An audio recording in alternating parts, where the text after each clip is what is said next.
Hindustan এরোনটিক limited মানে HAL এর পক্ষ থেকে একটা জব নোটিফিকেশান বেরিয়েছে। তোমরা একটা দেখতে পাচ্ছ নোটিফিকেশান নম্বর এখানটায় রয়েছে এবং এখানে সিভিল, ইলেকট্রিক্যাল এবং মেকানিক্যাল সবাই কিন্তু অ্যাপ্লাই করতে পারবে এবং সম্পূর্ণ আজকে যে জব নোটিফিকেশানটা এটা ডিপ্লোমা ক্যান্ডিডেটের উপরে। এখানে তুমি দেখতে পাচ্ছ ডিটেলস অফ ভ্যাকেন্সি, ঠিক আছে, বা তোমার রিজার্ভেশন যেটা রয়েছে। টোটাল তোমার 58 পোস্ট রয়েছে। কত? 58 পোস্ট রয়েছে এবং সেখানে সর্বপ্রথম দিয়েছে দেখো সিভিল যেটা সেটাকে তোমার D6 হিসেবে ওখানে ডিনোট করেছে এই যে সিভিলটা।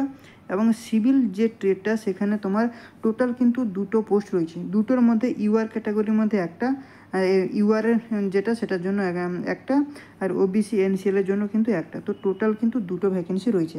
এবং ইলেকট্রিক্যাল যেটা রয়েছে ইলেকট্রিক্যালের জন্য 14টা ভ্যাকেন্সি রয়েছে, আর ইলেকট্রনিক্স যারা তাদের জন্য 6টা রয়েছে, মেকানিক্যালের জন্য 6টা, তারপর ফিটারের জন্য 26টা, আর ইলেকট্রনিক্স মেকানিক্যালের জন্য রয়েছে 4টে। তো আমরা সিভিলের নিয়ে ইন্টারেস্টেড, তো সেটা নিয়ে ইলাবোরেট করব। দেখো সিভিলের জন্য টোটাল কত রয়েছে না, 2টো কিন্তু ভ্যাকেন্সি রয়েছে। তো দেখো এতে ভালো পেমেন্ট স্কেলও রয়েছে, পে স্কেল রয়েছে, তো সেদিকে কোনো অসুবিধে নেই। তোমাকে কোম্পানিও খুব একটা ভালো কোম্পানি। এখানে দেখো কোম্পানির কথা যদি বলি, সর্বপ্রথম এটা দেখো তোমার খুব একটা ভালো কোম্পানি রয়েছে। ঠিক আছে, কোম্পানি হিস্ট্রি এখানটা তোমার রয়েছে। তুমি এখানে এইগুলো পড়ে কিন্তু কোম্পানি সম্পর্কে অনেকটা কিন্তু যদি কিছু জানকারি থাকে তাহলে তুমি সেখানে কিন্তু অনেক কিছু তুমি জানতে পারবে। ঠিক আছে, এবং দেখো এখানে যে তোমাকে যেটা ইম্পর্টেন্ট পয়েন্ট যেটা আমাকে জানতে হবে, ক্যান্ডিডেট যে নেবে, ঠিক আছে, তো সেই ক্যান্ডিডেটের যে কোয়ালিফিকেশান যে রিকোয়ার্ডটা থাকবে, মানে তোমার যে ডিপ্লোমার যে মার্কসটা, সেই মার্ক কিন্তু 60% মার্ক তোমাকে কিন্তু থাকতে হবে। এবং SC ST PWBD যারা রয়েছে তাদের জন্য কিন্তু 50% মার্কস। যারা UR OBC EWS তাদের জন্য 60% মার্কস, এবং SC ST PWBD এর জন্য কিন্তু 50% মার্কস কিন্তু এখানটা চেয়েছে। এবং দেখো এখানে তোমার যে এজ ক্রাইটেরিয়ার কথা যদি বলি, তাহলে 25/5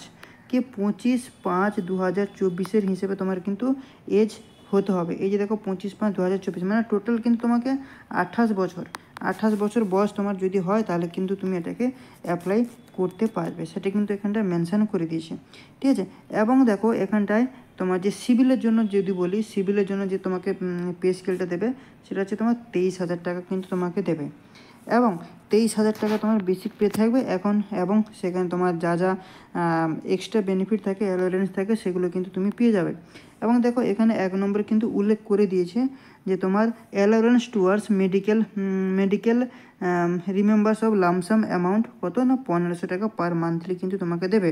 সেরকম আরও অনেক কিছু বেনিফিট রয়েছে, সেগুলো তোমরা একবার দেখে নেবে। মেন ইম্পর্ট্যান্ট জায়গাগুলো কিন্তু আমি তোমাদেরকে ধরিয়ে দিচ্ছি।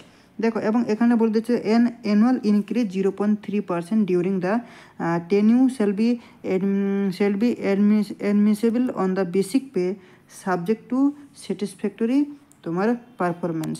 এটা কিন্তু একটা ইম্পর্ট্যান্ট পয়েন্ট। এবং দেখো তোমাকে এই জবটা কিন্তু তোমাকে নাসিকে কিন্তু হবে, সেটা কিন্তু এখানটা বলা রয়েছে। এই যে প্লেস অফ পোস্টিং যদি দেখি তাহলে দেখো এখানটা লিখে দিয়েছে, এই যে দেখো নাসিক, মানে পুনে নাসিক, সেই নাসিকে কিন্তু তোমার এই জবটা কিন্তু তোমার হবে। এবং এই জবটা করতে গেলে কিন্তু তোমাকে 100 মার্কের কিন্তু টেস্ট দিতে হবে, মানে এক্সাম কিন্তু তোমাকে দিতে হবে। 100 মার্কের যে হবে সেটা তোমার 2.5 ঘন্টা হবে, এবং এই 2.5 ঘন্টার মধ্যে কিন্তু তোমাকে 3টে পার্টে কিন্তু পরীক্ষা হবে।